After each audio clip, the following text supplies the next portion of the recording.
જેમાં તો એક વાત કહું, હા ગયો એમ તો કયો,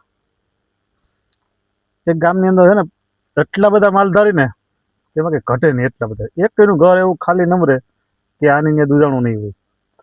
પણ વાંધો એવો હતો કે એને 8 થી 10 કિલોમીટર કાયમીની માટે દૂધ દેવા જવું પડે. કાયમીની માટે દૂધ દેવા જવું પડે.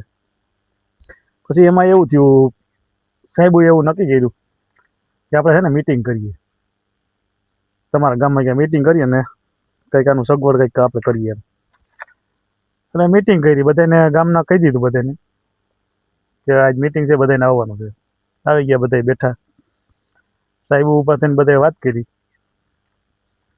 કે ભાઈ તમારે આ જે 8-10 કિલોમીટર કાયમી માટે દૂધ દેવા જવું પડે છે ને, એટલે આપણે અહીંયા છે ને ગામમાં એક ડેરીનું પ્લાન કરી નાખ્યું. ગામમાં ડેરી હોય તો તમારે ક્યાંય દૂધ દેવા જવું ના પડે. બધાએ કીધું ના, એ સાચી વાત છે કે અહીંયા ને થઈ જાય બધું છે. એમાં એક બાપા શેરડે બેઠા હતા. બાપાનો મગજ વયો ગયો. ઊભા થઈને સીધું કીધું, ભાઈ તમે ડેરી કરો એને અમે વાંધો નથી, સાઈસનો ડેરો થાય ધ્યાન રાખજો. બધા એ બાપા આમ જોઈ રહ્યા અને સાહેબ જોઈ રહ્યા કે ડેરી તો અમે સાંભળી છે, ઘણી જગ્યાએ ડેરીઓ કરી છે ને ડેરીઓ ચાલુ છે, પણ ડેરો કે કોઈ દી અમે સાંભળ્યો નથી ગયા.